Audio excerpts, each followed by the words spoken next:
उमज्ञानतिमिरन्दस्य ज्ञानाञ्जनशलाकया चक्षुरुन्मिलितं येन तस्मै श्रीगुरवे नमः। श्रीचैतन्यमनोभीष्टं स्थापितं येन भूतले स्वयं रूपा कदा मह्यं ददाति स्वपदान्तिकं।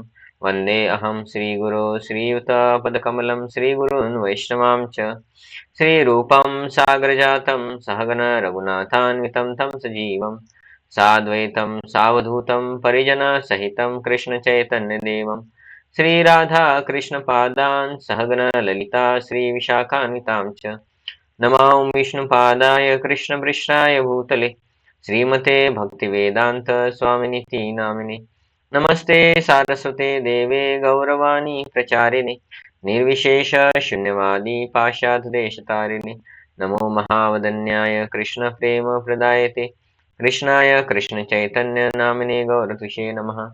हे कृष्ण करुणा सिंधु दीनबंधु जगतपते गोपेश गोपिकाकांत राधाकांत नमोस्तुते तप्त कांचन गौरांगी राधे वृंदावनेश्वरी ऋषभानुसुते देवी प्रणमामि हरिप्रिये वाञ्छाकल्पतरुभ्यश्च कृपा सिन्धुभ्य एव च पतितानां पावनेभ्यो वैष्णवेभ्यो नमो नमः। जय श्री कृष्ण चैतन्य प्रभु नित्यानंद श्री अद्वैत गदाधर श्रीवासादि गौर भक्तवृंद हरे कृष्ण कृष्ण कृष्ण हरे हरे हरे राम राम राम हरे हरे मूकं करोति वाचालं पङ्गुं लङ्घयते गिरिं यत्कृपातमहं वन्दे श्रीगुरुदीनतारिणं परमानन्दमाधवं श्रीचैतन्येश्वरम्। हरे कृष्ण। तो अभी हम शुरू करते हैं। हरे कृष्ण। तो आज 51 नंबर लेने वाले हैं। टोटल 64 है, तो 51 शुरू है मतलब अभी 14 रह गए, है ना। तो ये जो पीडीएफ है आज आप अगर आपने प्रिंट करके निकालांगा उसमें 52 तक है, और ये जो 51 है इसके बाद जो 52 है वो आपके पास पहले से पीडीएफ है, वो 52 नहीं लेंगे हम। मैं एक और पीडीएफ भेजूंगा आपको आज क्लास होने के बाद, वो पीडीएफ को प्रिंट करके रखना है। लेकिन मैं ऑलरेडी 6 कॉपी प्रिंट करके रखा था। मैं सोचा कि ऑफलाइन आएंगे भक्त तो उनको 6 भक्तों को दे सकते हैं, तो मैं 6 प्रिंट करके रखा हूँ। अगर आप में से कोई मंदिर में आता है तो मेरे से वो ले लीजिएगा 52 के बाद का, है ना। आज 51 हो जाएगा, तो 52 से 64 नंबर का जो पीडीएफ है वो मैं प्रिंट करके रखा हूँ। वो मैं ऑनलाइन भेज दूंगा, लेकिन प्रिंट करने से अच्छा मैं प्रिंट करके रखा था। 6 कॉपी है मेरे पास। तो आप में से कोई भक्त अगर मंदिर में आते तो मुझे एक बार कॉल कर लीजिएगा, मैं आपको कॉपी दे दूंगा, ठीक है। तो अभी हम शुरू करते हैं 51 से। तो पहला हमारा एज यूजुअल नामामृत, पवित्र नाम का अमृत। तो आप में से कोई पढ़ेंगे? मैं पढ़ू जी प्रभु जी। हाँ हाँ पढ़िए मैम। नामामृत पवित्र नाम का अमृत, पृष्ठ 533। अगर कोई व्यक्ति कृष्णा भावनामृत में काफी उच्च स्तर पर है, किंतु यदि वह भगवान के पवित्र नाम का जप करना छोड़ दे तो उसकी भक्ति लता सूख जाएगी। कृष्ण हमारे अंदर परमात्मा स्वरूप विराजमान है। जैसे कि कृष्ण यह देखते हैं कि कोई व्यक्ति गंभीर है और वह कुछ खोज रहा है, तो वह प्रामाणिक गुरु उसके पास भेजते हैं। आध्यात्मिक गुरु और कृष्ण का संयोग कृष्ण भावनामृत की बीज पड़ने का एक कारण है। बीज आपके पास है। अगर आपके पास गुलाब का एक अच्छा बीज है तो आपका क्या कर्तव्य है? अगर आपके पास एक अच्छा बीज है तो आपका यह कर्तव्य है कि उसे किसी सुरक्षित स्थान पर न रख दे। आपका कर्तव्य है उस बीज को जमीन में बोया जाए। इसी तरह यदि आपके पास कृष्ण भावनामृत का ज्ञान है तो उसे अपने हृदय में बोए।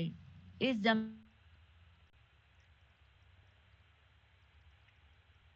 आपका आवाज चला गया माता जी। ओके माता जी, ठीक है। माता जी का इंटरनेट का प्रॉब्लम हो गया, तो बचा हुआ मैं पढ़ के कंप्लीट कर लेता हूँ। आप में से कोई पढ़ना चाहेंगे? हाँ प्रभु जी, मैं पढ़ू क्या? हाँ हाँ वाचा। ये ब्लूटूथ लगा है, इधर आवाज आ रही क्या? हाँ हाँ आ रहा है, पढ़िए पढ़िए। नहीं। और उस बीज को बोने के बाद उसमें आप उसमें पानी डालें। वो पानी है श्रवण और जप। एक बार जब बीज जब हृदय में बो दिया जाता है तो उसमें थोड़ा पानी डालें और यह भक्ति लता के रूप में बढ़ेगा। यह प्रक्रिया यह सोचकर बंद नहीं कर देनी चाहिए कि अब आप दीक्षित हैं तो आपको इसकी आवश्यकता नहीं है। यह प्रक्रिया चलती रहनी चाहिए। यदि आप किसी पौधे को पानी डालना बंद कर दे तो वह पौधा सूख जाएगा और वह फल देना बंद कर देगा। इसी तरह यदि आप कृष्ण भावनामृत में उच्च स्तर पर भी है तो भी आप श्रवण और जप कीर्तन नहीं छोड़ सकते, क्योंकि माया इतनी प्रबल है, इतनी ताकतवर है कि जैसे ही वह देखती है कि कोई मौका है, आप तुरंत ही सूख जाएंगे। पानी डालने की प्रक्रिया से कृष्ण भावनामृत बढ़ेगा। अगर आप जप व श्रवण कर रहे हैं तो आप निरंतर आगे बढ़ते रहेंगे और वास्तव में कृष्ण के चरण कमलों तक पहुंच जाएंगे, जहां आप उनके अंतरंग अंतरंग साथ का आनंद पाएंगे। धन्यवाद प्रभु। तो माता जी पढ़ लिए इन्होंने, अभी आपका डिस्कनेक्ट हो गया था। ठीक है, माइक ऑफ है आपका, कुछ बोल रहे तो आप। ठीक है, तो अभी देखिए इसमें प्रभुपाद जी क्या लिख रहे हैं। ये जप के बारे में है ना, नामामृत पवित्र नाम का अमृत। तो नॉर्मली इसमें प्रभुपाद जी एक हमारा मेंटेलिटी के बारे में बोल रहे हैं कि अभी कैसा होता है कि इस्कॉन में कुछ भक्त आते हैं और हम उनको बोलते हैं कि भक्ति लता, है ना। अभी ये भक्ति लता क्या है तो नॉर्मली हम देखते हैं कि हम भक्ति कर रहे हैं, तो इसका अर्थ है कि हमारा भक्ति शुरू हो गया। तो इस भक्ति को एक उदाहरण के तौर पे समझाया जाता है कि एक लता है। तो लता क्या है, तो पहले बीज बोया जाता है, उसको पानी डाला जाता है, फिर वो बीज से लता उगती है। तो उसको कंपैरिजन किया है हमारा भक्ति के साथ कि हमारा हृदय क्या है, जमीन है, उसके अंदर किसी ने बोला कि भक्ति करो, तो भक्ति का बीज बो दिया, है ना। कोई नास्तिक था तो किसी ने हमारा नास्तिकता नष्ट कर दिया, कुछ प्रूफ दिखाए, है ना। दिखाए मतलब प्रूफ डायरेक्ट ऐसा नहीं किया कि भगवान है करके, लेकिन कुछ प्रूफ दिखाया कि देखो भाई बहुत कुछ चीजें हम मनाते हैं, हम बोलते कि साइंटिस्ट ने बनाते हैं, हम बनाते तो इसलिए है, लेकिन बहुत सारी चीज हमने नहीं बनाए हैं, है ना। वो अपने आप थोड़ी ना तैयार होता है, अपने आप बोलेंगे तो साइंस ही नहीं है ना। ऐसा होता है कि कुछ बोलेंगे कि अपने आप तैयार हो गया, कि हमको भूख लगी थी और सुबह हमने उठ के देखा तो घर में 5 लोगों का चपाती बना था, सब्जी बना था और हलवा भी तैयार था। और कोई बोलेगा कि प्रभु जी किसने बनाया, हम बोले कोई नहीं बनाता, हमको भूख लगती है इसलिए अपने आप तैयार हो जाता घर में, है ना। तो माँ एक चाटा लगाएंगी, मैं इतना मेहनत करके हूँ है ना। तो भगवान इतना सब कुछ मेहनत करके हमको दे रहे हैं और हम बोलते अपने आप हो रहा है, भगवान का कुछ क्रेडिट ही नहीं है इस जगत में। तो ऐसे कुछ किसी ने हमको भक्ति के बारे में जगाया, भगवान है कि नहीं, उससे हमारा शुरू होता है भक्ति, क्योंकि हम पहले नास्तिक थे। तो बीज बोया, फिर वो बोले कि नहीं नाम जप करना चाहिए, तो हमने नाम जप करना शुरू किया। वो बोले सुनना भी चाहिए, तो क्या सुनना चाहिए, कौन सी पिक्चर का गाना सुनना चाहिए, तो बोले पिक्चर का गाना नहीं, कीर्तन सुनना चाहिए, प्रवचन सुनना चाहिए। तो नाम जप एक हो गया करना और दूसरा हो गया सुनना। लेकिन नाम जप जो होता है वो मुख से गाते हैं और कान से सुनते हम, है ना। ये जो हरे कृष्ण महामंत्र है, हम इतना ऊंचा प्रोनाउंसिएशन करते हैं, इतना ऊंचा उच्चारण करते हैं कि वो हमारा आवाज हमको भी आने लग जाए। तो ये नाम जब भी एक प्रकार से श्रवण भी है, हमें हमारा आवाज सुनाई देना चाहिए, इतना ऊंचा जब करना ही चाहिए। तो श्रवण कीर्तन, है ना। तो श्रवण तो हो गया, श्रवण कान से ही कर रहे हैं, लेकिन कीर्तन करते हैं वो भी मुख से निकल के हम भी सुनते हैं जब, है ना। तो वो भी इनडायरेक्टली थोड़ा श्रवण में आता है और कीर्तन में भी है वो।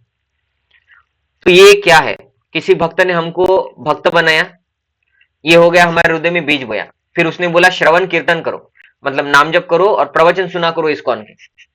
तो वो हो गया उस बीज को पानी डालना। तो जब उसने बीज बोया और हमको बताया कि हमें श्रवण और कीर्तन भी करना है, ऐसा नहीं कि बस मंदिर में गए, अगरबत्ती लगाया, नारियल फोड़ा, है ना, और नारियल का पानी उधर जमीन पे गिर गया, कचरा हो गया, भगवान ये 15 रुपए का नारियल आपके लिए, अभी मेरा 15 लाख रुपए का केस अटका है, उसको सॉल्व कर देना, है ना तो ये भक्ति नहीं है, ये तो बिजनेस हो गया कि 15 रुपए में 15 लाख रुपए का केस सॉल्व करना भगवान करके, है ना। तो वो भक्त ने हमको ये सब उदाहरण दे दे कि हमारे अंदर बीज बोया कि भक्ति मतलब क्या है। भगवान ने ऑलरेडी इतना सब कुछ दिया है, ऐसा बोल बोल के हमको रियल ज्ञान दिया और हमने भक्ति शुरू किया। और भक्ति को पानी देना क्या है? बीज को श्रवण और कीर्तन। तो श्रवण कीर्तन का पानी देते तब वो बीज फलीभूत होता है, मतलब वो उगता है और उसका पौधा बनता है, जिसको हम बोलते हैं भक्ति लता। अब ये लता क्या है? ये लता फिर बढ़ेगी, तो लता बढ़ने के लिए क्या लगेगा? और नाम जप करना पड़ेगा और हमें श्रवण कीर्तन करना ही पड़ेगा। कब तक? जीवन के अंत तक, है ना। तो ये भक्ति लता फिर हरी भरी रहेंगी कि पानी डालते रहे। जैसे घर में तुलसी है, पानी नहीं डालेंगे तो सूख जाएंगी, है ना। ऐसे ऐसा हर एक पौधे का ऐसे ही है।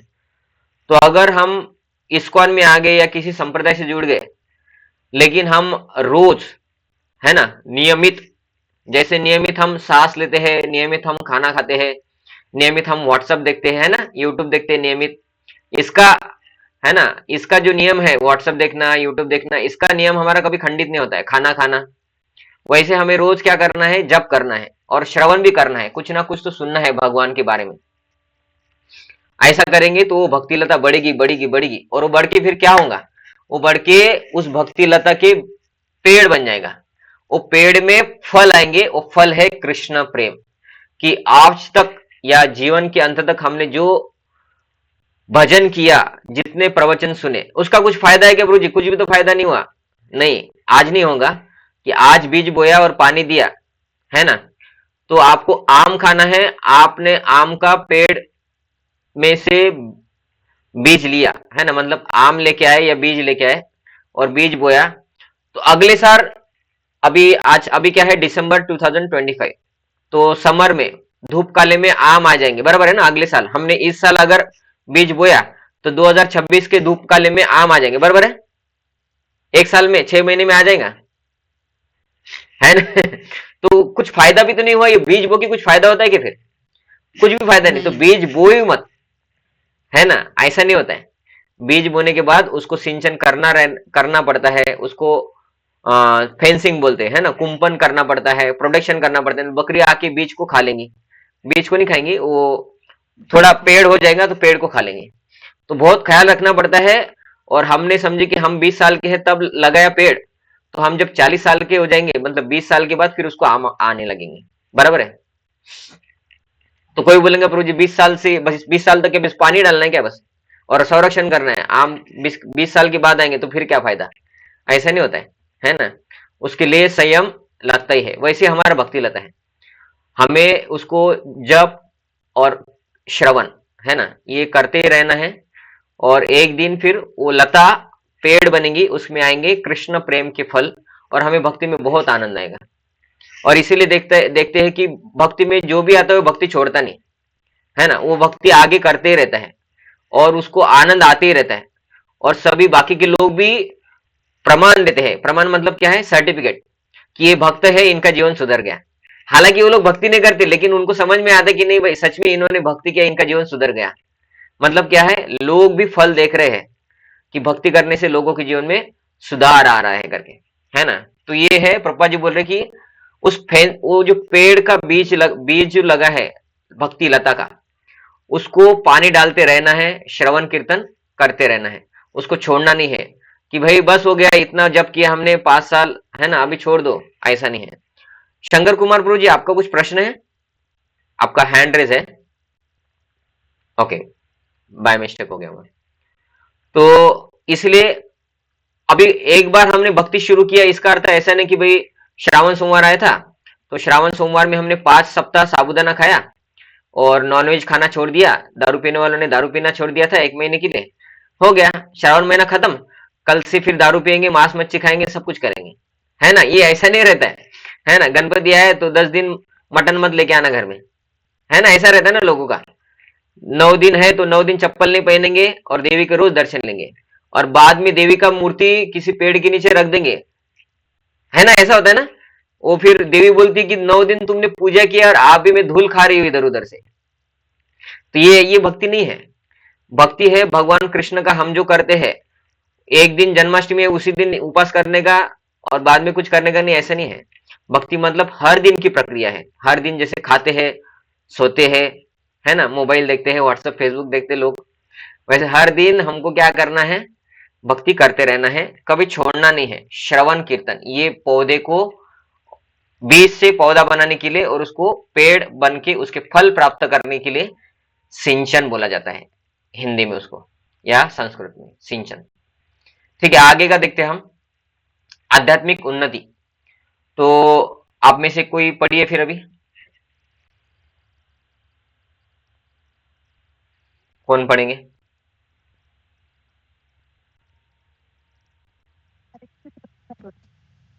हाँ, वाचा वाचा।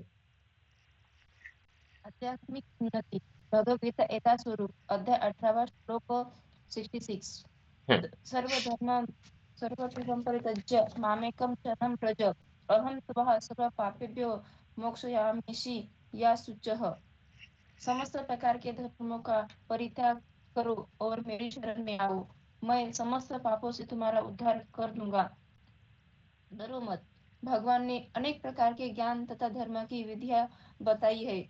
परम ब्रह्म का ज्ञान, परमात्मा का ज्ञान, अनेक प्रकार के आश्रमों का तथा वर्णों का ज्ञान, संन्यास का ज्ञान, अनासक्ति, इंद्रिय तथा मन का संयम, ध्यान आदि का ज्ञान। उन्होंने अनेक प्रकार के नाना धर्मों का वर्णन किया है। अब भगवद गीता का सार प्रस्तुत करते हुए भगवान कहते हैं कि हे अर्जुन, अभी तक बताई गई सारी विधियों का परित्याग करके अब केवल मेरे शरण में आओ। इस शरणागति से वह समस्त पापों से बच जाएगा, क्योंकि भगवान स्वयं इसकी रक्षा का वचन दे रहे हैं। 7वें अध्याय में यह कहा गया है कि वही कृष्ण की पूजा कर सकता है जो सारे पापों से मुक्त हो गया हो। इस प्रकार कोई यह सोच सकता है कि समस्त पापों से मुक्त हुए भी बिना कोई शरणागति नहीं पा सकता है। ऐसे संदेह के लिए यह कहा गया है कि कोई समस्त पापों से मुक्त न भी हो तो केवल कृष्ण के शरणागत होने पर स्वतः मुक्त कर दिया जाता है। पापों से मुक्त होने के लिए कठोर प्रयास करने की कोई आवश्यकता नहीं है। मनुष्य को बिना झिझक के कृष्ण को समस्त जीवों के रक्षक के रूप में स्वीकार कर लेना चाहिए। उसे चाहिए कि श्रद्धा तथा प्रेम से उनकी शरण ग्रहण करे। हरि भक्ति विलास में 11.76 कृष्ण की शरण ग्रहण करने की विधि का वर्णन हुआ है। अनुकूलस्य संकल्प प्रतिकूलस्य वर्जनम, रक्षयिति विश्वासो गोपकृत्वे वर्णन तथा आत्मनिक्षेप का कापन्ने षड्विधा। कापन्ने सती वथा शरणागति हो। भगवत भक्ति योग के अनुसार मनुष्य को यही धर्म त्याग करना चाहिए, से अंततः भगवत भक्ति हो सके।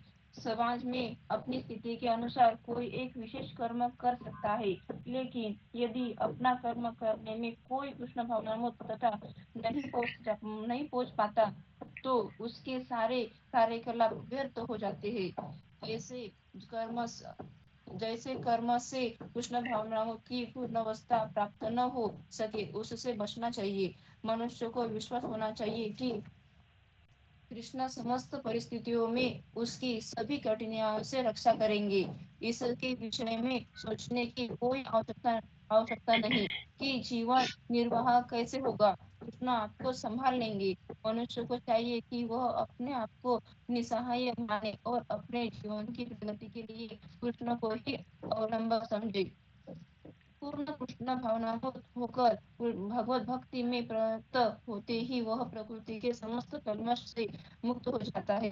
धर्म की विविध विधियां है और ज्ञान, ध्यान, योग आदि ऐसे जैसे शुद्ध होने वाले अनुष्ठान है, लेकिन जो कृष्ण के शरणागत हो जाता है उसे इतने सारे अनुष्ठानों के पालन की आवश्यकता नहीं रह जाती। कृष्ण की शरण में जाने मात्र से वह व्यर्थ ही समय गंवाने से बच जाएगा। इस प्रकार वह तुरंत उन्नति कर सकता है और समस्त पापों से मुक्त हो सकता है। श्री कृष्ण की सुंदर छवि के प्रति मनुष्य को आकृष्ट होना चाहिए।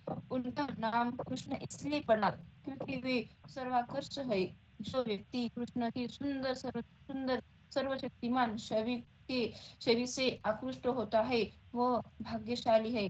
आध्यात्मवादी कई प्रकार के होते हैं।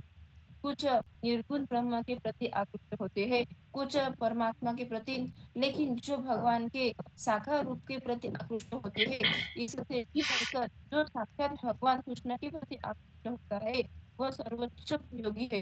दूसरे शब्दों में मैं अनन्य भाव से कृष्ण की भक्ति गुह्यतम ज्ञान है और संपूर्ण गीता का यही सार है।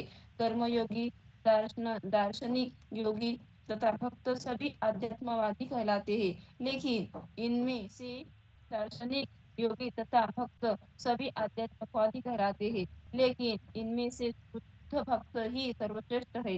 यहाँ पर मत डरो, मत भिको, मत चिंता करो विशिष्ट व शब्दों का प्रयोग अत्यंत सार्थक है। मनुष्य को यह चिंता होती है कि वह किस प्रकार सारे धर्मों को त्यागे और एकमात्र कृष्ण के चरण में आ जाए, लेकिन ऐसी चिंता व्यर्थ है। हरे कृष्ण। हरे कृष्ण, धन्यवाद माधव। तो देखिए, इसमें पहला प्रश्न है, भगवत गीता में कृष्ण ने किन विभिन्न ज्ञान और धर्म के बारे में बताया है। तो ऐसे प्रश्न ले लेके हम ट्राई करेंगे। तो ज्ञान और धर्म, तो इधर उसका उत्तर है, किधर गया कर्सर। हाँ, भगवान ने ज्ञान, अनेक प्रकार के ज्ञान और धर्म के बारे में बताया है। तो ज्ञान कौन से है तो उसके बारे में बस इधर बताया है, धर्म के बारे में इधर नहीं है। तो कौन सा ज्ञान? पर ब्रह्म का ज्ञान है ना, परमात्मा का ज्ञान, अनेक प्रकार के आश्रम और वर्णाश्रम का ज्ञान, संन्यास का ज्ञान, अनासक्ति और इंद्रिय तथा मन का संयम, ध्यान आदि का ज्ञान। तो ये पहले प्रश्न का उत्तर इधर दिया है, ठीक है। लेकिन शुरुआत से जाते हैं हम। तो इधर प्रभुपाद जी ये भगवद गीता का श्लोक, जो फेमस श्लोक है, और इसको भगवद गीता का सार बोला जाता है। कि कोई अगर भगवद गीता पढ़ता है ना, ऐसे बहुत सारे लोग हैं। परंपरा का महत्व इधर हमें समझना चाहिए कि बहुत सारे लोग हैं भगवद गीता पढ़ते हैं, और उसके बाद क्या है, भगवान ने भगवद गीता में बोला है, कर्मण्येवाधिकारस्ते मा फलेषु कदाचन, अपना अपना कर्म करो, फल की इच्छा मत करो। तो मैं मेरा कर्म करूंगा, मुझे भक्ति करने की कोई जरूरत नहीं है ना, इतना सब भगवद गीता हमने पढ़ लिया बोलते, सच समझ लिया बोलते भगवद गीता से। तो ये सार नहीं है भगवद गीता का कि बस अपना कर्म करो और भक्ति मत करो। अपना कर्म करो उसका अर्थ है कि भक्ति भी करो और अपना कर्म भी करो और भगवान के ऊपर आश्रित रहो, है ना। तो हर एक श्लोक का अर्थ भी इस श्लोक के अर्थ के साथ कनेक्टेड है। समझ में आ रहा है मैं क्या बोल रहा हूं? ये श्लोक का अर्थ क्या है? सर्वधर्मान परित्यज्य माम एकम शरणम व्रज, कि सब धर्म छोड़ दो, बस मेरा ही शरण लो। अर्थात क्या है, भगवान कृष्ण के ऊपर आश्रित रहो, कि हमारे जीवन में जो भी हो रहा है उसमें भगवान ही उन सब कर्मों के फलों को देने वाले हैं, और हमारे जीवन में जो दुख आ रहा है वो हमारे पाप की वजह से, और सुख आ रहा है वो हमारे पुण्य वजह से। लेकिन वो सब करने के लिए जो शरीर मिला है, जो फैसिलिटी मिला है हमको, वो भगवान ने दिया है, और उस फैसिलिटी का हमें सदुपयोग किसके लिए करना है? भगवान की प्रसन्नता के लिए। ये भी क्या है? ये शरणागति है। हमारे पास जो भी है भगवान की सेवा में लगना है। तो क्या क्या है हमारे पास? मन है ना, शरीर है ना, तो ऐसा, और इस शरीर और मन के साथ हम स्वयं आत्मा। लेकिन इसको तीन बातों में डायरेक्ट बोला जाता है, काया वाचा मनसा, है ना। तो काया मीन्स शरीर, मन मीन्स मन, वाचा मीन्स हमारा बोलना चलना, है ना। तो वाचा मीन्स हमारा वाणी, कि हम शरीर, हमारा बोलना भी भगवान की सेवा में लगना चाहिए, है ना। तो ये करना मतलब शरणागति। इसके अलावा शरणागति मतलब नाम, ये जो नवविधा भक्ति है, कि श्रवणम कीर्तनम स्मरणम पाद सेवनम अर्चनम वंदनम दास्यम साख्यम आत्मनि, वो जो है नवविधा भक्ति बोला जाता है ना। श्रवणम कीर्तनम विष्णु, भगवान का श्रवण करना, स्मरण करना। श्रवणम कीर्तनम, कीर्तन मतलब भगवान का नाम जप भी और भगवान की कथाएं भी बोलना। और किसका? तो विष्णु यानी कृष्ण। स्मरणम पाद सेवनम, स्मरण करना, भगवान को स्मरण करना। हम नॉर्मली क्या स्मरण करते हैं? पैसा कहां से आएगा, है ना, हमारा खाने पीने का चीज कहां से आएगा, आज क्या करना है, कहाँ से आनंद लूटना है ना, ऐसे ही रहता है ना। आज छुट्टी है तो 3 घंटा सोएंगे, ऐसा कपड़े धोएंगे, आज छुट्टी है तो कपड़े धोएंगे, तो हमारा स्मरण ये तो चलते रहेगा, लेकिन ये हमारा बेसिक हो गया। लेकिन इसके अलावा लोग क्या करते हैं, भगवान के लिए समय निकालते ही नहीं, तो निकाल के थोड़ा नाम जप करना, कथाएं पढ़ना, कथाएं सुनना, भगवान के शास्त्र पढ़ना, ये सब श्रवण और कीर्तन में आ जाएगा, है ना। तो स्मरण क्या होगा, ये करेंगे तो भगवान का स्मरण आएगा थोड़ा। क्यों? क्योंकि हम ज्यादा पैसों के बारे में या शरीर के बारे में क्यों सोचते हैं, क्योंकि उसके बारे में ही पढ़ते हैं, उसके बारे में सुनते हैं। जो सुनेंगे पढ़ेंगे उसका स्मरण आएगा। कि समझे कि आपने सुन लिया, ठीक है, मैं बता रहा हूं अभी सुनने का और स्मरण का कनेक्शन। आपने सुन लिया कि आपके घर के बाजू में एक घर है, वहां पे 3 महीने पहले एक आदमी ने आत्महत्या किया था, उसका भूत घूम रहा है। अभी रात होने के बाद आपको क्या स्मरण आएगा? आपको परछाई दिखेंगे किधर, तो है ना, कुछ थोड़ा सा बिल्ली की तरह आवाज करेंगे, आपको लगेगा भूत है शायद, है ना, मैंने सुना था उधर 3 महीने पहले किसी ने आत्महत्या कर लिया होगा। तो जो सुनते हैं उसका स्मरण आता है। आपने सुन लिया कि भाई रविवार को अमेजॉन सेल ओपन होने वाला है और 1 लाख का एप्पल मोबाइल 15,000 में मिलने वाला है, तो आपने सुन लिया है, बस व्हाट्सएप पे किसी 1 सेकंड में मैसेज पढ़ लिया था, तो आपको रविवार को एकदम से याद आएगा, अरे आज अमेजॉन का सेल है, 1 लाख का मोबाइल 15,000 में मिलने वाला है आज, तो तुरंत आप ढूंढेंगे इधर उधर किधर है, तो है ना। तो जो पढ़ा उसका स्मरण आता है। इसलिए हमें भगवान के बारे में ज्यादा पढ़ना होगा, ज्यादा सुनना होगा, है ना। मोबाइल में यूट्यूब भी देखते हैं तो यूट्यूब में हमको प्रवचन कीर्तन ये देखना होगा, है ना। और उससे आएगा हमारा स्मरण। तो श्रवण कीर्तन करने से स्मरण आता है। श्रवणम कीर्तनम विष्णु स्मरणम पाद सेवनम। पाद सेवनम मतलब भगवान का सेवा करना। तो भगवान का सेवा अलग अलग प्रकार से हो सकता है। अर्चनम वंदनम दास्यम। अर्चनम मतलब भगवान की पूजा करना, वंदनम मतलब भगवान को प्रार्थना करना, हे भगवान हमको जल्द से जल्द कृष्ण प्रेम दे दो, करोड़पति बना दो, ये नहीं, कृष्ण प्रेम दे दो, है ना। अर्चनम वंदनम दास्यम। दास्यम मतलब एक दास की भांति, एक नौकर की भांति भगवान का सेवा करना। तो हम बोलेंगे कि हम क्या भगवान के नौकर है क्या? था हाँ है, क्योंकि जो देता है हम उसके नौकर है, कंपनी हमको पैसा देता है, बराबर है ना। आप में से जैसे अवधेश प्रभु अभी जॉब नहीं कर रहे ना, माता जी कर रहे हैं बस, हाँ माता जी कर रहे हैं, और शालू माता जी करते हैं, है ना, प्रहलाद ठाकरे माता जी करते होंगे शायद, शंकर कुमार प्रभु मुझे पता नहीं आप कर रहे हैं कि नहीं। तो समझे कि कोई अगर जॉब कर रहा है तो बॉस का सुनना पड़ता है कि नहीं, है ना। अगर कोई स्कूल में कॉलेज में जाता है तो टीचर का सुनना पड़ता है, हालांकि वो सैलरी नहीं दे रहे लेकिन वो मार्क्स देंगे, है ना। इंटरनल डिपेंड रहता है उनके हाथ में, एक्सटर्नल तो दूसरे के हाथ में रहता है। तो जिसके हाथ में है उसका हम सेवा करते हैं। घर में माता पिता के हाथ में है, जब तक हम जॉब पे नहीं है तो माता पिता का सेवा करते हैं। एक बार जॉब लग गया तो माता पिता को घर से बाहर निकालते हैं और फिर हम हमारा घर बसाते हैं ना, ऐसा रहता है ना। तो जिसके हाथ में उसका सेवा करते हैं हम, तो हमारे हाथ में लेकिन कुछ है ही नहीं, सब कुछ भगवान के हाथ में है ना।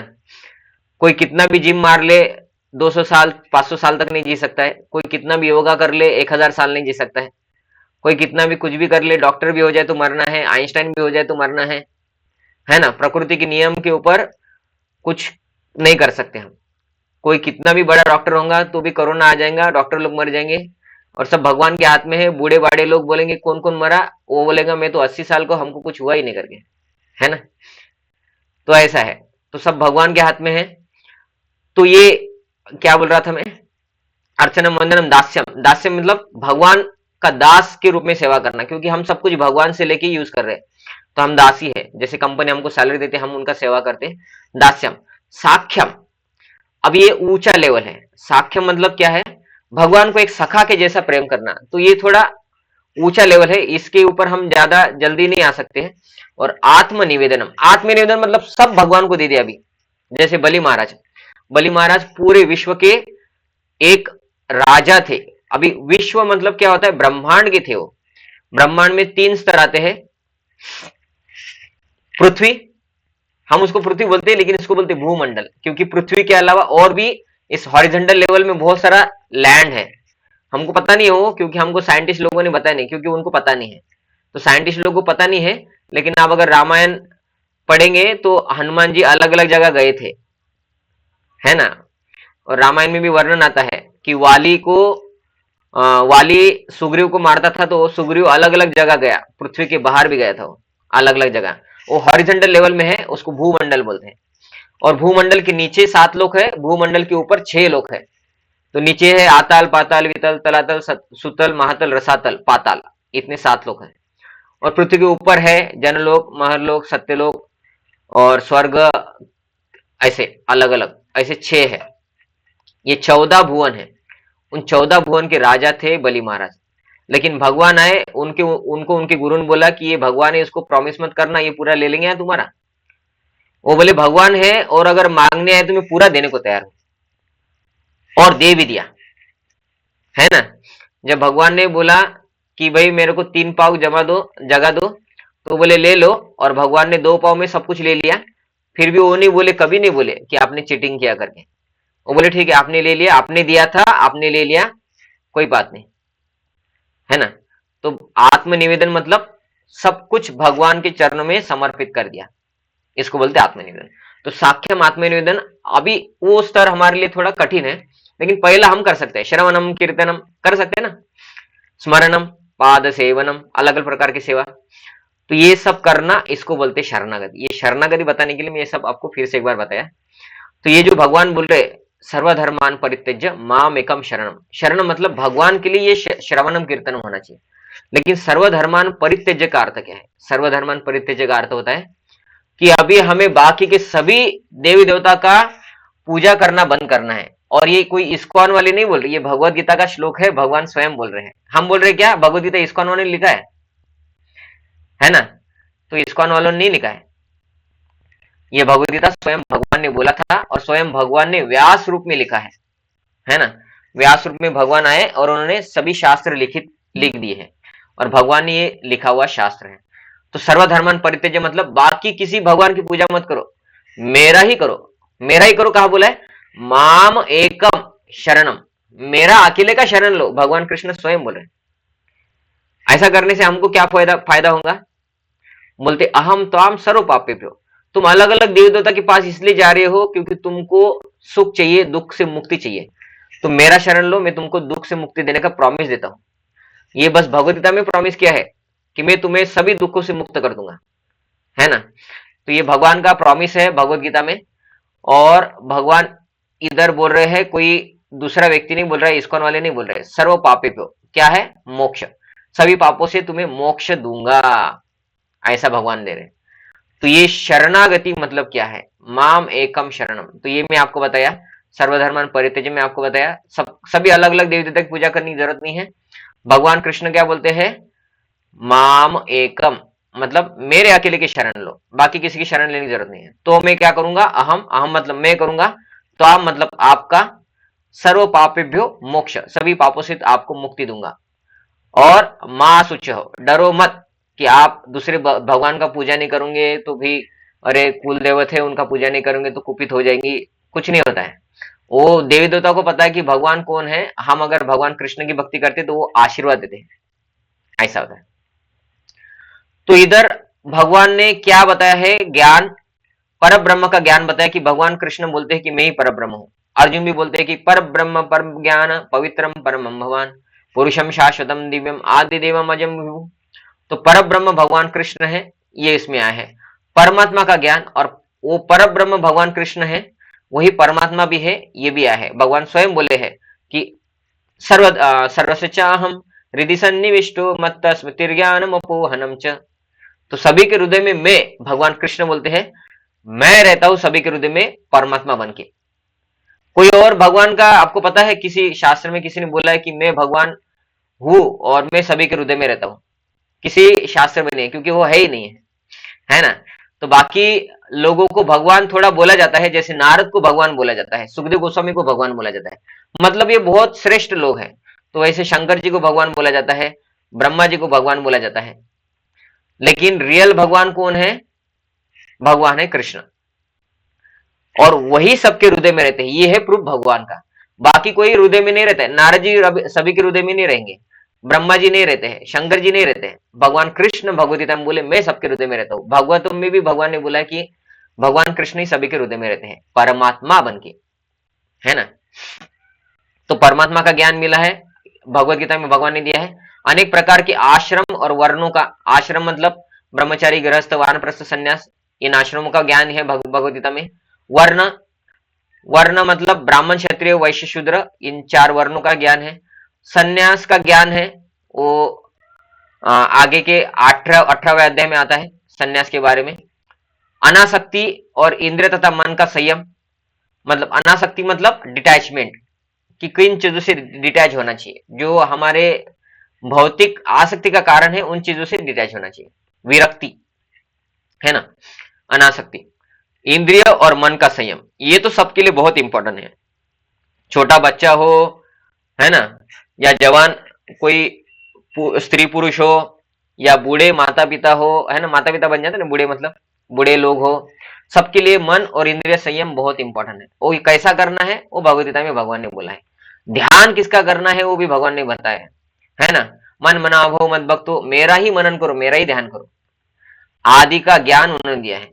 और उन्होंने अनेक प्रकार के नाना धर्मों का भी वर्णन किया है। तो धर्मों का वर्णन डायरेक्ट नहीं है, धर्म मतलब एक ही है, भक्ति, है ना। तो लेकिन भगवान ने योग के बारे में भी बताया है ना, ध्यान योग, अष्ट सिद्धि प्राप्त करने वाले लोग, अष्टांग योग के बारे में बताया है। भगवान ने कर्म योग के बारे में बताया है, तो लोग उसको धर्म बोलेंगे, उसके बारे में भगवान ने बोला है। अब भगवत गीता का भगवान सार प्रस्तुत कर रहे हैं। क्या है सार? वो बोलते अभी तक बताई गई सारी विधियों का परित्याग करो।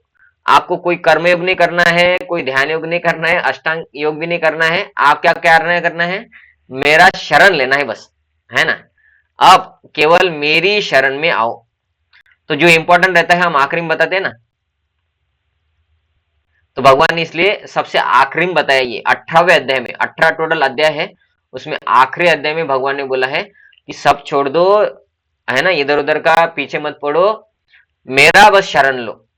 इसका अर्थ क्या है कि कोई अगर ब्रह्मचारी बना है तो घर-द्वार छोड़ देगा, कोई गृहस्थ है तो उनको जॉब करना पड़ेगा, लेकिन भक्ति उसके साथ करना पड़ेगा, है ना।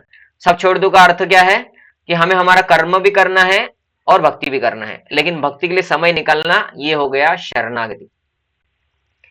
तो सब छोड़ दो का अर्थ क्या है? अलग अलग सिद्धि प्राप्त करने के लिए या अलग अलग देवी देवता की पूजा मत कीजिए, भगवान कृष्ण की शरण लीजिए। अपना जॉब करना है कीजिए, कोई एजुकेशन कर रहा है कीजिए, है ना।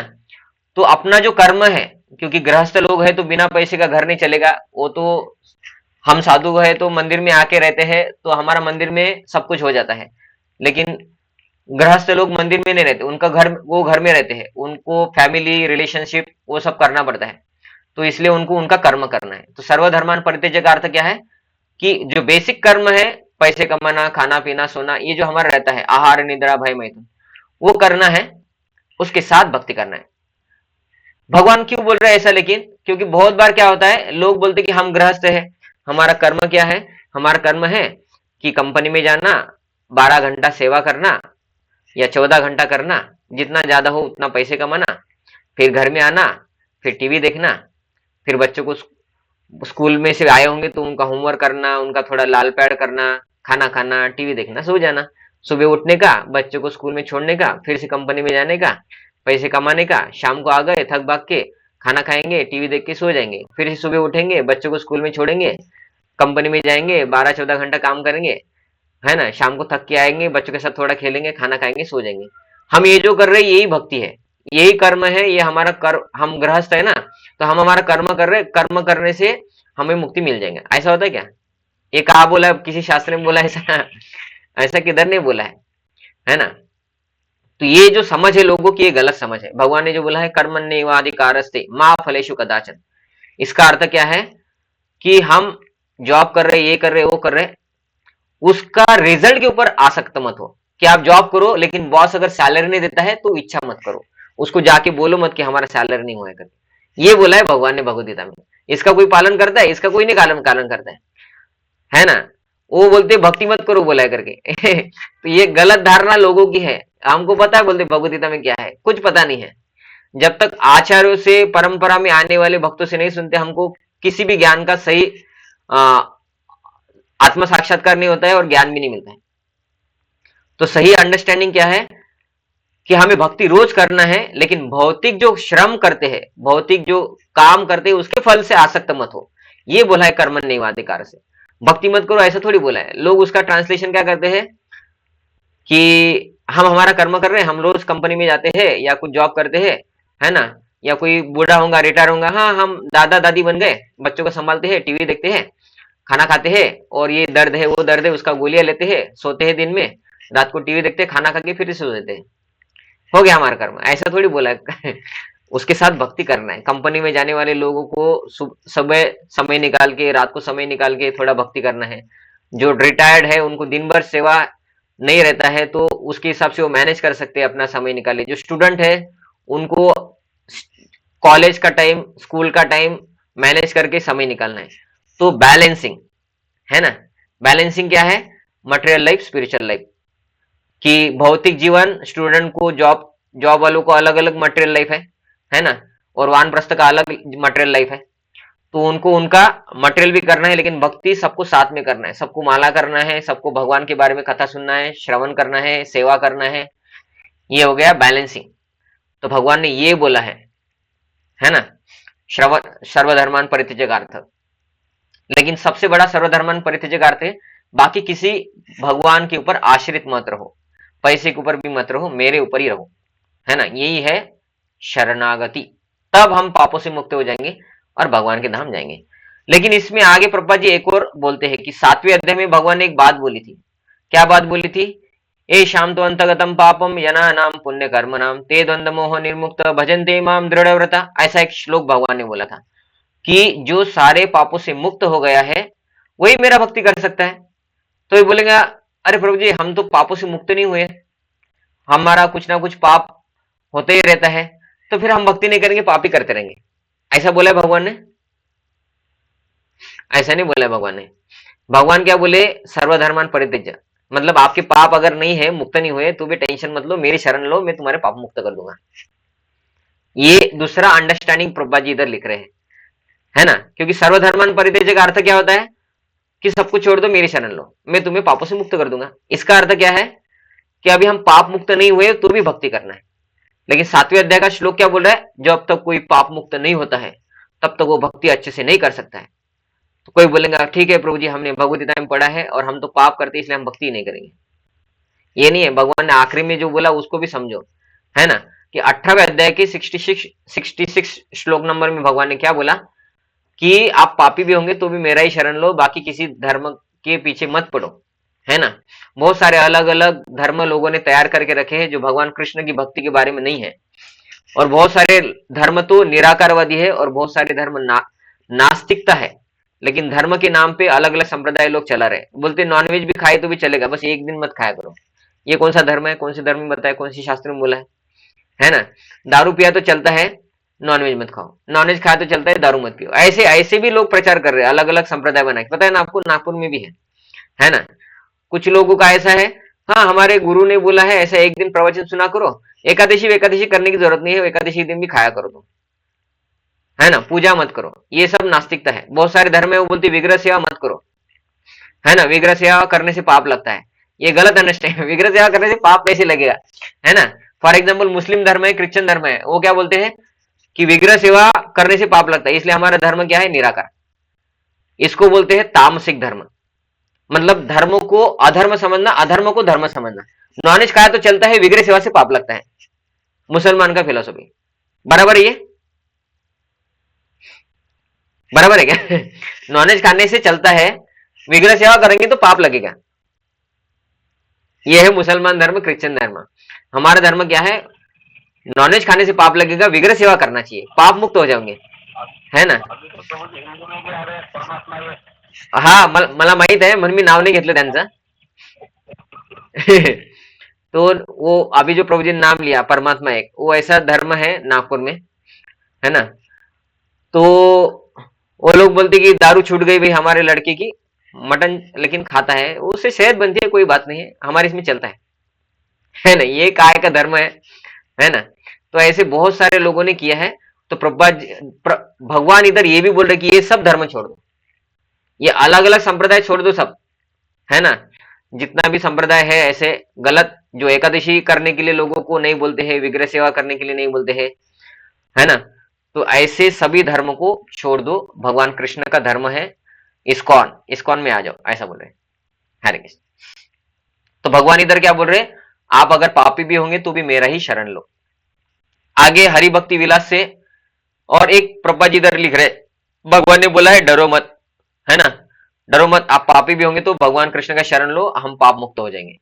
रक्षक के रूप में स्वीकार कर लेना चाहिए कि भगवान हमारी रक्षा करेंगे, हम भक्ति करेंगे ना तो हमारी रक्षा करेंगे भगवान, ऐसा श्रद्धा और प्रेम से उनकी शरण लेना चाहिए, है ना, ऐसा भगवान इधर बोल रहे हैं।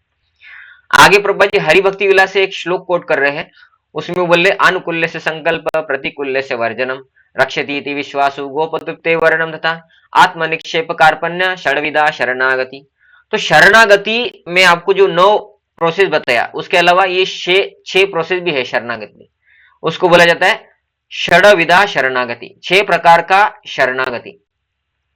तो ये 6 प्रकार का शरणागति क्या है, तो एक है अनुकूल्य से संकल्प, ये एक हो गया, प्रतिकूल्य से वर्जनम ये दूसरा हो गया, रक्षति इति विश्वासो तीसरा हो गया, गोपतृप्ते वर्णम तथा ये चौथा हो गया, आत्मनिक्षेप पांचवा हो गया, कार्पण्य छठवा हो गया। तो ये हो गए षड्विधा शरणागति।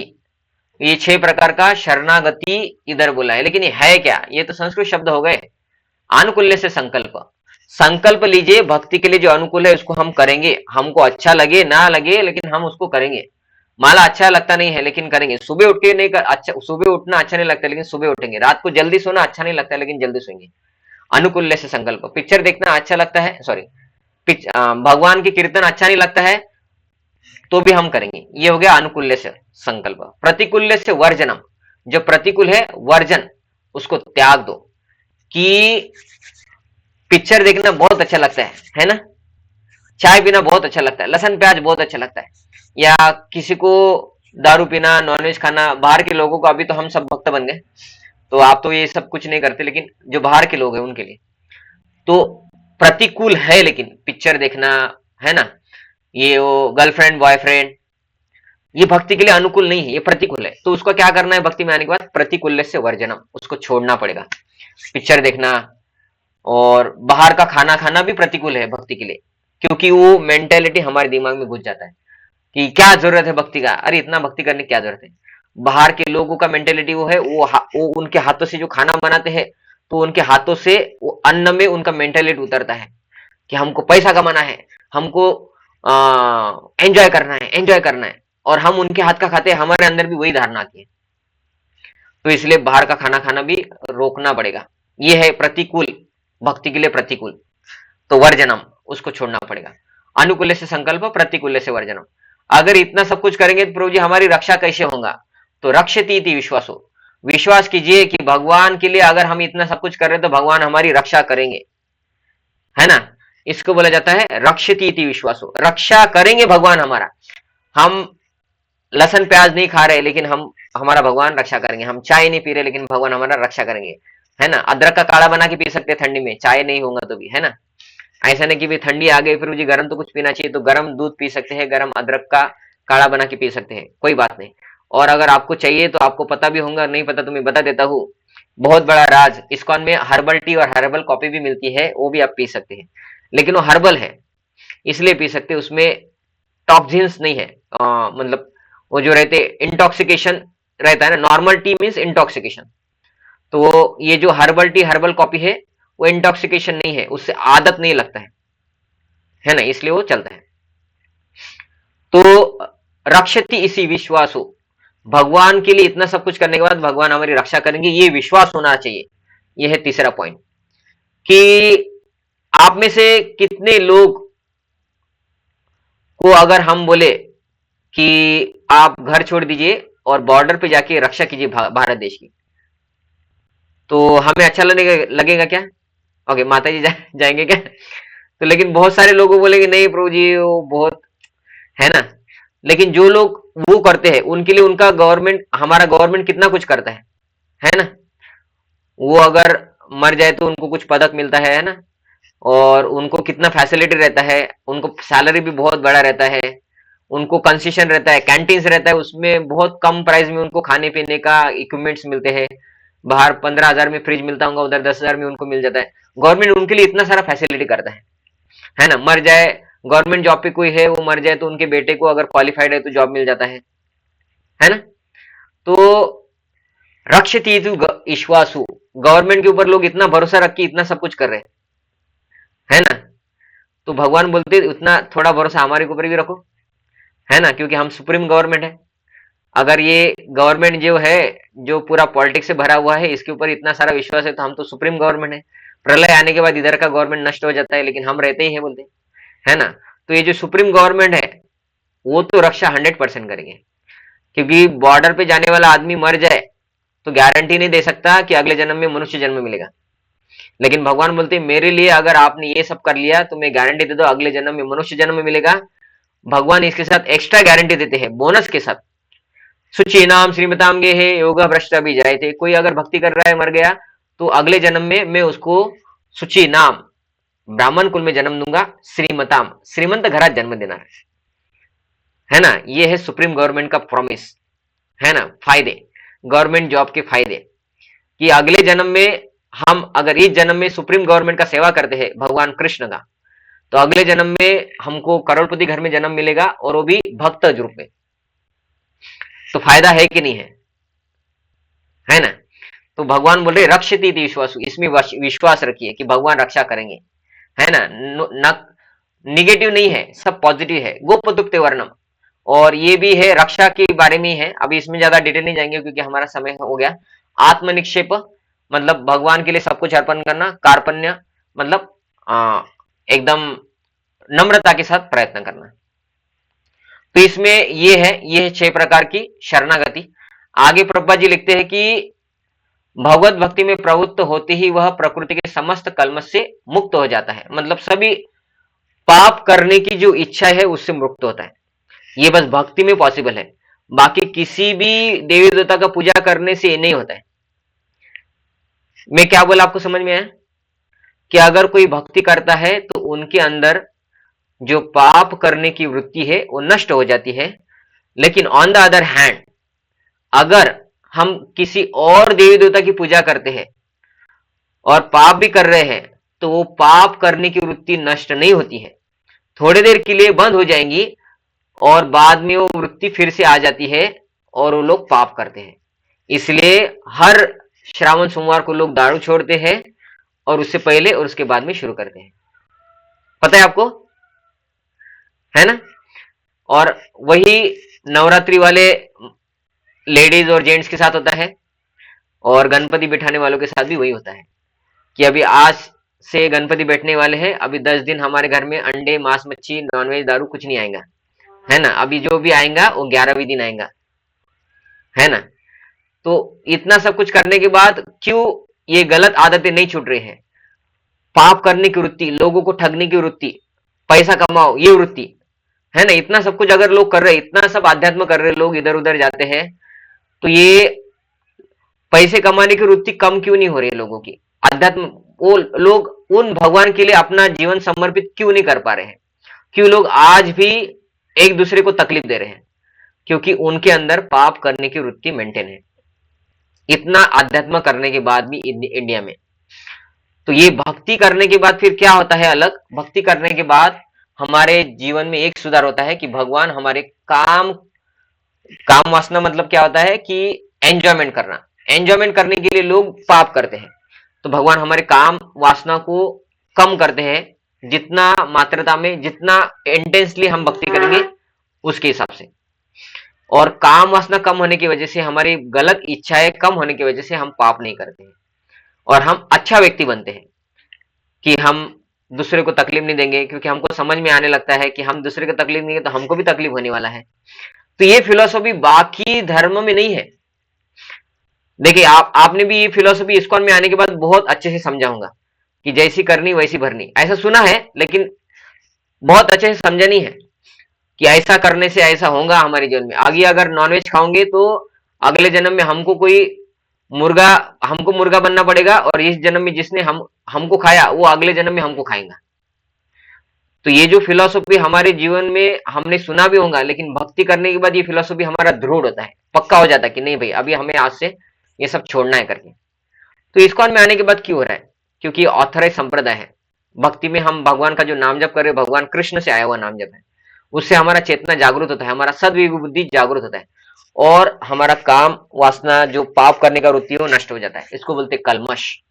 काम, क्रोध, लोभ, मोह, मद, मात्सर्य, ये 6 प्रकार के अनर्थों की निवृत्ति होती है भजन क्रिया से, उसको बोलते हैं अनर्थ निवृत्ति। और वो कैसे होता है? भजन क्रिया, भगवान का श्रवण कीर्तन करने से, भजन करने से। ये बाकी किसी देवी देवता की पूजा करने से नहीं होता है।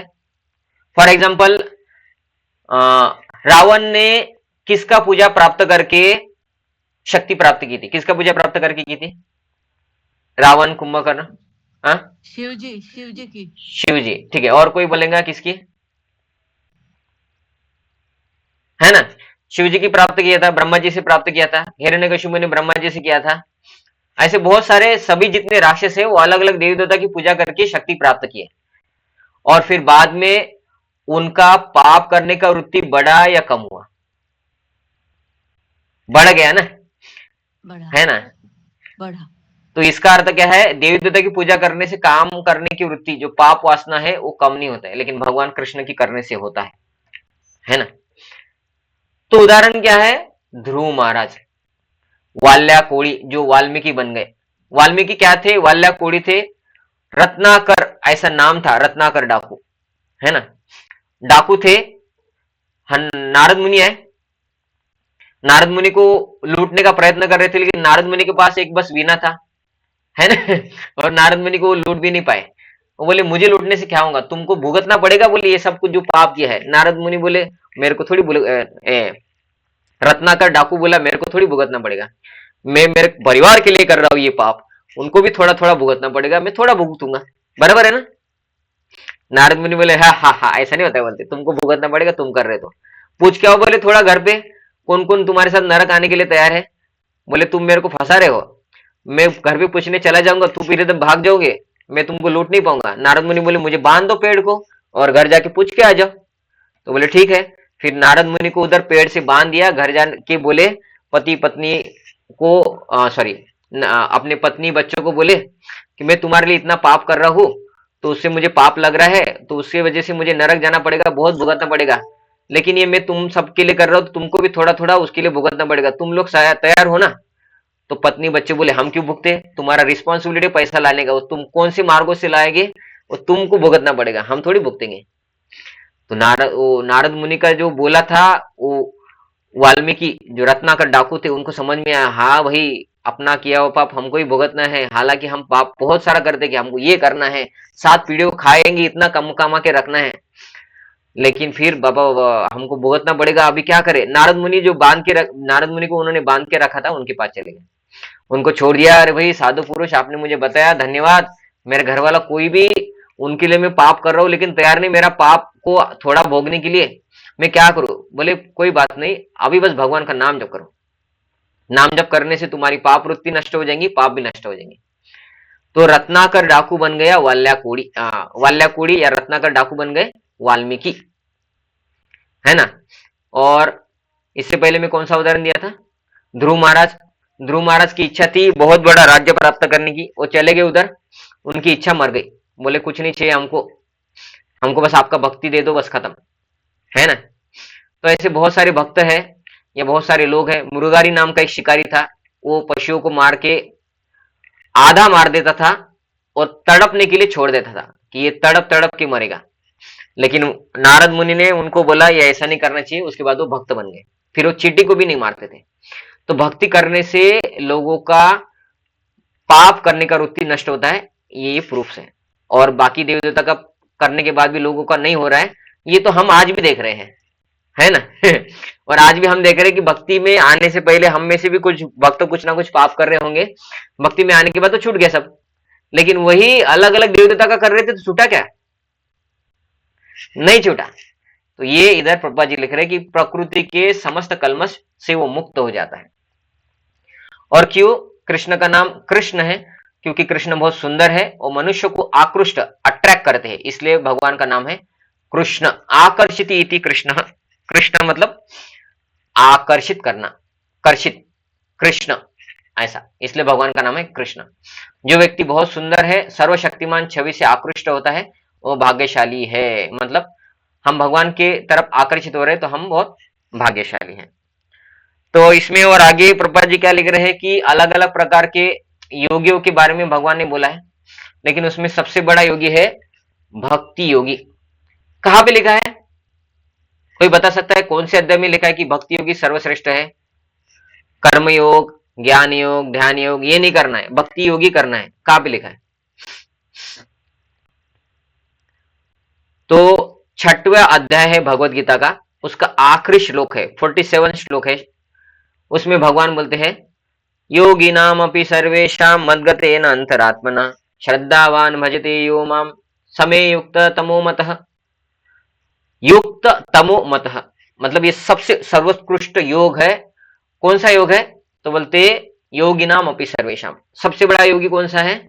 मद्गतेन अंतरात्मना श्रद्धावान भजते यो माम, श्रद्धा पूर्वक जो मेरा भजन कीर्तन करता है वो सबसे बड़ा योगी है। कर्म योगी नहीं, ध्यान योगी नहीं, अष्टांग योगी नहीं, निराकारवादी नहीं, भक्ति योगी सबसे बड़ा योगी है, ऐसा भगवान ने भगवद गीता में बोला है। तो भगवान ने सब क्लियर किया है, किसी देवी देवता का भक्ति नहीं करना है, भक्ति ही करना है भगवान कृष्ण का। किसी देवी देवता के लिए उपास तपस नहीं करना है, भगवान कृष्ण के लिए करना है। किसी और का शरण नहीं करना है, भगवान के लिए करना है। भगवान के ऊपर विश्वास रख के करना है कि भगवान रक्षा करेंगे। और इधर भगवान बोले कि अलग अलग प्रकार के योग भी नहीं करना है, भक्ति योग ही करना है ना। लेकिन ये भक्ति योग कैसा करना है वो भी शास्त्र, साधु शास्त्र इससे समझ के हमें करना चाहिए। ठीक है, अभी हमारा समय समाप्त हो रहा है, तो प्रश्न के उत्तर आप ही थोड़ा पढ़ के मार्क करके रख लीजिए आपकी इसमें, ठीक है। लेकिन कुछ प्रश्न है इजीली हो जाते, मैं आपको बता देता हूँ। ये इसके बारे में मैं आपको बता दिया, अलग अलग प्रकार के ज्ञान और धर्म, है ना। कृष्ण हमें ज्ञान के द्वारा हमें क्या करना चाहते, क्यों क्या करने को कहते हैं? हमें शरणागत होने के लिए कह रहे हैं भगवान, है ना। कृष्ण का हमारे लिए क्या अंतिम संदेश है? भगवान बोले सब कुछ छोड़ दो, मेरा अकेले का शरण लो। कौन सबसे अच्छा आध्यात्मवादी है? योगी, कर्मयोगी, ध्यान योगी या भक्ति योगी? तो भक्ति योगी सबसे बड़ा आध्यात्मवादी है। हम कैसे सबसे अच्छे आध्यात्मवादी बन सकते हैं? भगवान का शरण लेंगे, भगवान कृष्ण का, है ना, क्योंकि भक्ति करना है। क्यों हम कृष्ण के अंतिम निर्देश का पालन करने में संशय रखते हैं? अभी इसका उत्तर दिया नहीं ना, तो इधर किधर तो दिया होगा। देखिए इधर लिखा है क्यों हमें संशय है। यहां पर मां सुच, मत डरो, झिझक मत करो, चिंता मत करो, विशेष शब्दों का प्रयोग अत्यंत सार्थक है। मनुष्य को यह चिंता होती है कि किस प्रकार सारे धर्मों को त्यागे और एकमात्र कृष्ण की शरण में जाए, लेकिन ऐसी चिंता व्यर्थ है। तो लोगों को अगर बोलते कि भाई, लोगों को संशय क्यों होता है ना, कृष्ण हमें क्यों, हम कृष्ण के अंतिम निर्देश का पालन करने में संशय करते हैं कि भगवान बोल रहे सब कुछ छोड़ दो, मेरी शरण लो।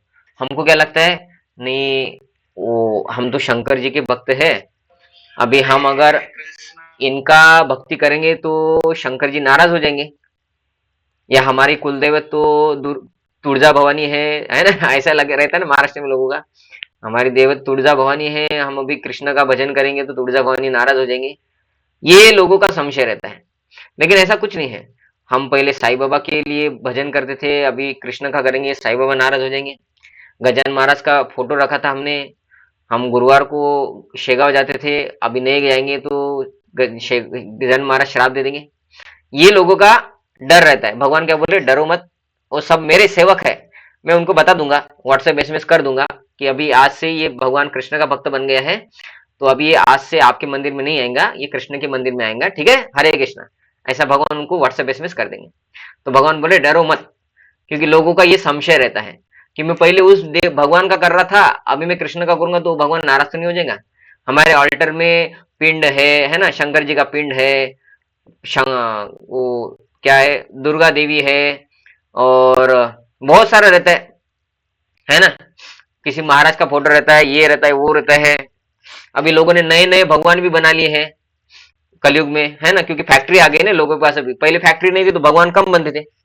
पहले जो शास्त्रों में वर्णन था, शंकर जी, कार्तिक, गणपति, दुर्गा, इन लोगों को भगवान मानते थे। अभी अलग अलग लोगों को भी फैक्ट्री आ गए तो लोग फैक्ट्री में और नए नए भगवान बना रहे, किसी को भी भगवान बना रहे, है ना। तो बहुत सारे विग्रह हो जाते हैं ऑल्टर में, हमारे घर के मंदिर में। भगवान बोल रहे उन सबको पानी में विसर्जित कर दो और मेरी शरण ले लो। तो भगवान बोले डरो मत, ऐसा करने से कुछ नहीं होगा। उन सबको मैं बता दूंगा कि भाई ये लोग ने अभी 5वीं कक्षा का कोई व्यक्ति है, तो 5वीं कक्षा का व्यक्ति का एक टीचर होता है ना, क्लास टीचर बोलते हैं उसको। तो 5वीं कक्षा का व्यक्ति पास होता है और 6वीं कक्षा में जाता है, तो 5वीं कक्षा का टीचर नाराज होता है कि तू 5वीं कक्षा में रहना होता तो अच्छा होता, 6वीं कक्षा में क्यों गया। ऐसा होता है क्या, है ना। 10वीं पास हो गई, कोई 11वीं में चला गया, इंजीनियरिंग के लिए चला गया, तो टीचर बोलता है कि ये गलत है, ऐसा नहीं करना चाहिए, जिसने 10वीं में है वो 10वीं में ही रहना चाहिए, 10वीं का ही पढ़ा करना चाहिए। ऐसा होता है क्या। टीचर खुश होता है जब वो व्यक्ति उसके अंडर का एजुकेशन पास करके अगले स्तर पे जाता है। तो वो देवी देवता भी खुश होते हैं जब हम उनके भक्ति कर रहे थे, उनके लिए कुछ उपास तापास कर रहे थे, और अभी हम वो छोड़ के भगवान कृष्ण का कर रहे हैं, तो वो लोग भी खुश हो जाते हैं, क्योंकि वो कौन है, भगवान बोलते हैं कि वो मेरे सब अंग है, और मूल कौन है, भगवान कृष्ण है। मूल को पानी दे दिया तो सभी अंगों को पानी मिलता है, सभी अंग खुश हो जाते हैं। भगवान कृष्ण का शरण लेने से सभी देवी देवता खुश हो जाते हैं, इसलिए भगवान बोलते हैं डरो मत। तो ये है संशय, ठीक है। तो अभी हम आखिरी का मैं पढ़ लेता हूं, है ना, और फिर यहाँ पे हम एंड करेंगे।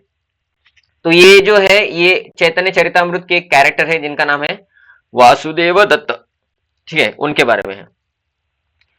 टाइटल है इसका समस्त जीवों को बचाने के लिए वासुदेव दत्त द्वारा स्तुति, वैष्णव कृपा का उदाहरण देते हैं।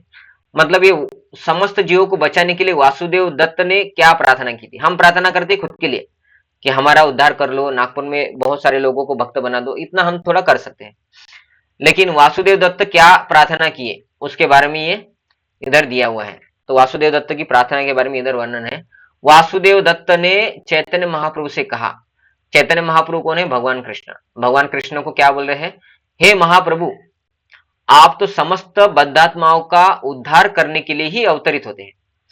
अब मेरी यह एक याचना है जिसे मैं चाहूंगा कि आप स्वीकार करें। क्या है आपकी इच्छा। हे प्रभु, समस्त बद्धात्माओं के कष्टों को देखकर मेरा हृदय विदीर्ण हो रहा है। मुझे बहुत दुख होता है कि बाकी लोग दुख भोग रहे हैं, अतएव मेरी यह विनती है कि आप उन सबों के पापी जीवनों के कर्म मेरे सर पर लाद दें। हे प्रभु, मतलब क्या है, उन सबके पास जो पाप है वो पाप उनसे निकालो और मेरे अकाउंट में डाल दो, उन सबका दुख मुझे दे दो। और उनको, हे प्रभु, मुझे समस्त जीवों के सारे पापों को स्वीकार करके निरंतर नारकीय दशा में भोगने दे, क्योंकि पाप रहता है तो नरक में जाना पड़ता है। वो बोल रहे उनका सब पाप मुझे दो, मैं नरक में जाने के लिए तैयार हूं उनके लिए, लेकिन कृपया उनके रुग्ण भौतिक जीवन का अंत कर दे। लेकिन उनको आप भक्ति देके उनका उद्धार कर दो, उनके सभी पाप मुझे दे दो और उनके पापों के लिए उनको नरक मत भेजो, मैं नरक जाने के लिए तैयार हूं। उन लोगों को तुम भक्ति देके आपके धाम में लेके जाइए भगवान। तो ये है वासुदेव दत्त की प्रार्थना। क्या बोल रहे हैं, हम क्या करते हैं, हमारा पाप के लिए हमें नरक में जाके भुगतना है, तो हम बोलते हैं हमको मुक्त कर दो, बहुत पाप किए हैं, बहुत भुगतना पड़ेगा। वासुदेव दत्त क्या कर रहे हैं, दुनिया के सभी लोगों का पाप मुझे दे दो और दुनिया के सभी लोगों को भक्त बना के भगवान के धाम भेज दो, उनको दुख मत दो। तो ये है उदारता, है ना, कृपा, कि इतना बड़ा त्याग करने के लिए वो तैयार है। तो ये है वैष्णव की कृपा या उदाहरण, कृपा का उदाहरण। तो वासुदेव दत्त इस प्रकार से प्रार्थना किए चैतन्य महाप्रभु यानी कृष्ण भगवान को। जब श्री चैतन्य महाप्रभु ने वासुदेव दत्त का कथन सुना तो उनका हृदय अत्यंत कोमल पड़ गया, मतलब भगवान का हृदय एकदम कोमल हो गया। उनकी आंखों से आंसू लुढ़कने लगे, मतलब भगवान भी रोने लगे उनका प्रार्थना सुन के, है ना। एक वैष्णव इतना उदार होता है कि वह भौतिक जीवन से बद्धात्माओं की रक्षा करने के लिए हर बात का खतरा मोल लेने के लिए तैयार होता है। और वासुदेव अत्यंत महान पुरुष थे जो बद्धात्माओं पर दया दिखाना चाहते थे। वह वैष्णव पर दुखी दुखी इधर थोड़ा ये कर रही है, पर दुख दुखी ऐसा है, ठीक है। वह वैष्णव है और वह पर दुख दुखी है, अर्थात अन्यों को, ये क्या लिखा है इन्होंने, थोड़ा स्पेलिंग मिस्टेक किया है, कसतः पाते, ये कष्ट है कसत कर लिया उन्होंने, अर्थात अन्यों को कष्ट पाते देखकर वह अत्यंत दुखी थे। जो व्यक्ति श्री चैतन्य महाप्रभु का मिशन संपन्न करते हैं उसे नित्य मुक्त समझना चाहिए। मतलब क्या है, जो प्रचार कार्य में लगते हैं, वो चैतन्य महाप्रभु के मिशन में लगते हैं, वो नित्य मुक्त, वो लेकिन अभी नहीं है लेकिन हो जाएंगे मुक्त। तो प्रचार कार्य के लिए बोल रहे कि लोगों का उद्धार हो जाए, इसलिए हमें प्रचार करना चाहिए। अभी भगवत गीता डिस्ट्रीब्यूशन का है, तो आपके कांटेक्ट में जितने लोग हैं आप उनको भगवत गीता दीजिए। उनको नहीं चाहिए तो भी आप उनको बोलिए कि भगवत गीता का महीना है, ये हमारे तरफ से आपको भगवत गीता, वो आपको उसके लिए पैसे दे तो ठीक है, नहीं तो आपकी तरफ से आप थोड़ा स्पॉन्सर कर दीजिए, है ना, ताकि वो भक्त बन जाए। उनको मंदिर में आने के लिए इनवाइट कीजिए, उनको प्रसाद दीजिए, घर में आप नैवेद्य बना के, आपके घर में कुछ प्रोग्राम रहता है तब प्रभुपाद जी के छोटे पुस्तक दे सकते हैं, भगवत गीता नहीं लेना चाहते बड़ा है करके, तो है ना, ऐसा हम प्रचार कर सकते हैं। तो उन लोगों का दुख दूर करने के लिए हम भी प्रचार कर रहे हैं। तो ये क्या है, ये है चैतन्य महाप्रभु का मिशन में सहायता। और वह दिव्य पुरुष कौन, जो प्रचार करता है, वह इस भौतिक जगत से संबंध नहीं होता, उनका संबंध भौतिक जगत से नहीं होता, अर्थात क्या है, वो शुद्ध भक्त बन जाएंगे एक दिन, है ना। हालांकि अभी हम प्रचार करते हैं लेकिन शुद्ध भक्त नहीं है, लेकिन हमारा भौतिक जीवन से संबंध कम हो गया है ना। 1 घंटा आप प्रवचन सुन रहे, 1.25 घंटा हो गया प्रवचन सुन रहे, तो आप भौतिक जीवन से अभी डिस्कनेक्ट हो गए ना 1 घंटे से, तो संबंध कम हो गया। ऐसा हम जितना अधिक भक्ति करेंगे तो भौतिक जगत से हमारा संबंध कम हो जाएगा और हमारा संबंध आध्यात्मिक जगत में है। 1 घंटे से हम जो सुन रहे हैं ये आध्यात्मिक बातें हैं, तो आध्यात्मिक जगत से हमारा संबंध जुड़ रहा है, तो एक दिन हम आध्यात्मिक जगत में चले जाएंगे, क्योंकि जो सुनते हैं वैसा भावना बनता है। ऐसा भक्त सारी जनता के उद्धार में लगा रहने से स्वयं श्री चैतन्य महाप्रभु की समान वदान्य होता है। मतलब क्या है, चैतन्य महाप्रभु जैसे भक्ति देने के लिए आए थे, हम भी भक्ति दे रहे लोगों को, मतलब क्या है, उदार भाव हमारे अंदर आ रहा है। ऐसा पुरुष वास्तव में श्री चैतन्य महाप्रभु का प्रतिनिधित्व करता है, क्योंकि उसका हृदय सदैव बद्धात्माओं के प्रति दया से पूरित रहता है। दया से पूरित रहना मतलब कि अरे भाई हम तो भक्त बन गए, ये लोग भक्त नहीं बने, इनका भी उद्धार होना चाहिए। तो इसलिए उन लोगों को मंदिर में बुलाते हैं, उनको भगवद गीता और छोटे पुस्तक देते हैं, उनको भक्त बनाने के लिए हरे कृष्ण महामंत्र के लिए बोलते हैं, उनको बोलते कि ये हमारा क्लास चलता है, आप उस क्लास में आ जाइए, या ये मंत्र है, इस मंत्र का जाप शुरू कीजिए। ये सब प्रचार कार्य में उनको लगाने का प्रयत्न करता है। ठीक है, हरे कृष्ण कृष्ण कृष्ण हरे हरे, हरे राम राम राम हरे हरे। तो आपको कुछ प्रश्न है, आपको कुछ बताना है? ठीक है, तो आखिरी एक बार फिर से बता दो, अभी 51 नंबर हो गया, 52 नंबर का जो है वो 52 से 64 ये जो सप्ताह है वीक्स, तो उसका प्रिंट आउट का मैं पीडीएफ आपको भेज दूंगा इसके बाद अभी, और उसको आप डायरेक्ट अभी प्रिंट मत निकालिए। आप में से अगर कोई मंदिर में आने के लिए तैयार है तो मेरे पास 6 प्रिंट निकाल के रखा है, जैसे अभी एकनाथ प्रभु मंदिर में आएंगे तो उनको मैं दे दूंगा। आप में से कोई भी और आने वाले हैं तो आपको चाहिए तो ले लीजिए, नहीं आ रहा है तो दूर है तो उससे अच्छा उधर ही निकाल लीजिए। मैं ऐसे बोल रहा हूँ कि अगर आप संडे है मंदिर में अगर आने वाले हैं तो पूछ रहा हूँ, ठीक है। तो आज के आज तो आप निकालेंगे नहीं, अगर आप आज मंदिर में आते तो याद रखिए मेरे से आपको प्रिंट आउट ले लीजिए, ठीक है। हरे कृष्ण। जगद्गुरु स्वामी शिल प्रभुपाद की जय। निताय गौर प्रेमानंदे। हरि हरि बोल। हरि हरि बोल। हरे कृष्ण। हरे कृष्ण। ठीक है, हरे कृष्ण। हरे कृष्ण प्रभु। हरे कृष्ण।